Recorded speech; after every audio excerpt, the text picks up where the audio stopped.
Hello everyone, কেমন আছেন সবাই? আশা করছি সবাই অনেক ভালো আছেন। আজকে কিন্তু একটা ম্যাজিক্যাল রেসিপি আপনাদের সঙ্গে শেয়ার করব। বিশ্বাস করেন এটা একবার খেলে বারবার খেতে ইচ্ছা করবে, এতটাই মজার হয়। আর ছোট থেকে বড় সবাই কিন্তু এটা অনেক বেশি পছন্দ করবে। চাইলে এটা এমনিতেও খাওয়া যাবে, আবার চাইলে চা কফির সঙ্গেও খাওয়া যাবে। দুর্দান্ত খেতে হয়। কথা না বাড়িয়ে মূল রেসিপিতে চলে যাচ্ছি। প্রথমেই একটা বোলের মধ্যে নিয়ে নিচ্ছি দুধ। এখানে আমি উষ্ণ গরম দুধটাই ব্যবহার করছি। চাইলে তোমরা এখানে দুধের পরিবর্তে উষ্ণ গরম জলও দিতে পারো। দিয়ে দিচ্ছি এখানে স্বাদ অনুযায়ী লবণ, আর দিয়ে দিব এখানে প্রায় 1/4 কাপের মতো চিনি। মিষ্টি খেতে বেশি পছন্দ করলে মিষ্টির পরিমাণটা আরো বাড়িয়ে দিতে পারো, আর যদি কম পছন্দ করো তাহলে এখানে আরেকটু কমিয়েও দিতে পারো। খুব ভালোভাবে লবণ আর চিনিটাকে দুধের সঙ্গে মিশিয়ে নিতে হবে। আরেকটা কথা, এই নাস্তায় কিন্তু লবণের পরিমাণ খুব বেশি দেওয়া যাবে না, খুবই সামান্য দিতে হবে। চিনিটা যখন খুব ভালোভাবে দুধের সঙ্গে মিশে যাবে, ঠিক সেই পর্যায়ে এখানে আমি দিয়ে দিব ইস্ট। আমি এখানে মোটামুটি 2 কাপের মতো ময়দা দিব, তাই এখানে ইস্ট দিব আমি মোটামুটি 1.5 চা চামচের মতো। এখানে আমি 1.5 চা চামচের মতো ইস্ট দিয়েছি, আর খুব ভালোভাবে নেড়েচেড়ে মিশিয়ে নিয়েছি। তারপরে এখানে দিয়ে দিচ্ছি ময়দা। তোমরা চাইলে কিন্তু ইস্ট দেওয়ার পরে কিছুক্ষণের জন্য রেস্টে রেখে দিতে পারো, 10-15 মিনিটের মতো। তবে আমি এটাকে রেস্টে রাখছি না, সরাসরি এর মধ্যে ময়দা দিয়ে দিচ্ছি। অনেকেরই কিন্তু ইস্ট ভালো থাকে না, সেক্ষেত্রে তোমরা একটু টেস্ট করে দেখে নিতে পারো আসলে ইস্টটা ভালো আছে কিনা, ময়দাটা ফুলবে কিনা। কিন্তু আমার ইস্টটা কিন্তু একদমই ভালো, আমি বেকারি থেকে ইস্টটা নিই। তো দেখতেই পাচ্ছ খুব ভালোভাবে ময়দাটা দিয়ে আমি একটা চামচের সাহায্যে মিশিয়ে নিচ্ছি। এখানে আমি কোনো রকম হাতের ব্যবহার করছি না। আর এটা কিন্তু বেশ অনেকটা নরমই থাকবে। এই খামিরটাকে রেস্টে রাখতে হবে কমপক্ষে 1 ঘন্টার জন্য। আমার হাতের কাছে র‍্যাপিং পেপার নেই। তো তোমরা যারা হাতের কাছে র‍্যাপিং পেপার নেই তারা কিন্তু চাইলে এই টিপসটা ফলো করতে পারো। প্রথমে পুরোটা একটা বড় সাইজের পলি দিয়ে কভার করে নিবে, আর তারপর উপর থেকে দিয়ে দিবে একটা প্লেট।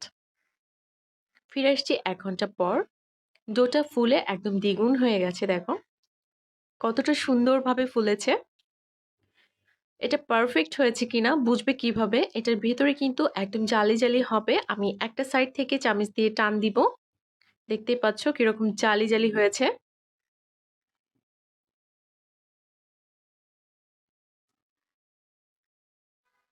ডোটা একদম পারফেক্ট ভাবে ফুলেছে, আর এটা দিয়ে কিন্তু নাস্তাটা বানালে একদম পারফেক্ট হবে।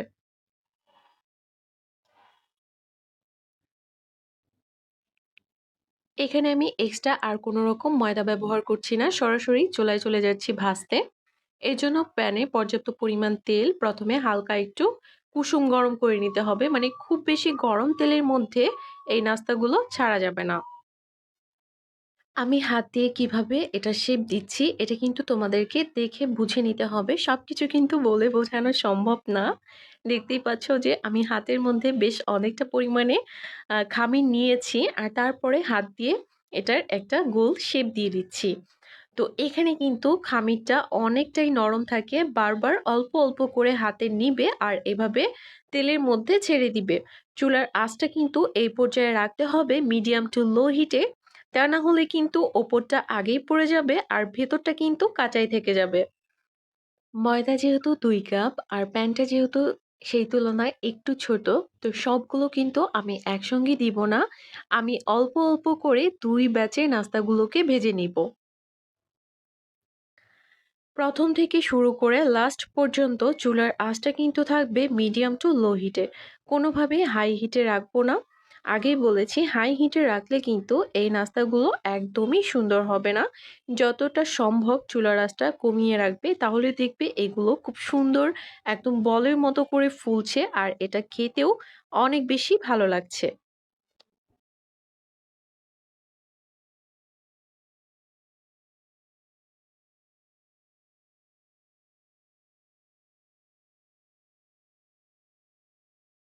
দেখতেই পাচ্ছ কত সুন্দরভাবে ফুলে উঠেছে। এটা কিন্তু ৬-৭ মিনিট পরের একটা ভিডিও।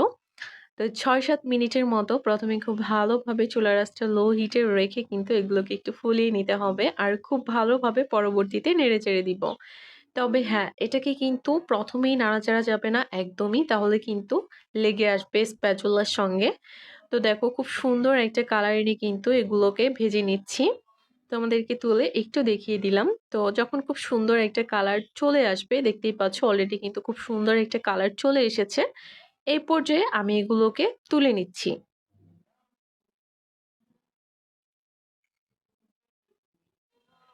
সবগুলো তুলে নিয়েছি। এখন ২য় ব্যাচ ভেজে নেওয়ার পালা।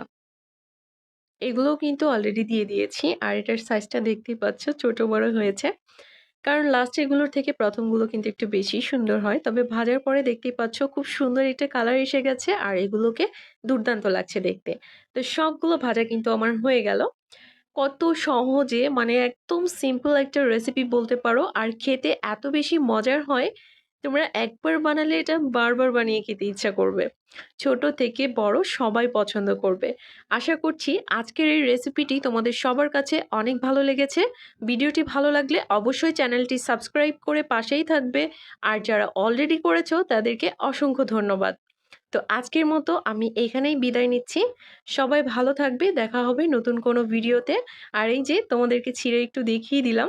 ভেতরটা কিন্তু একদম সফট থাকবে আর উপরের অংশটা সামান্য ক্রিস্পি থাকবে। মোট কথা এক কথায় এটা খেতে অসাধারণ। তো সবাই ভালো থাকবে। দেখা হচ্ছে নতুন কোনো ভিডিওতে।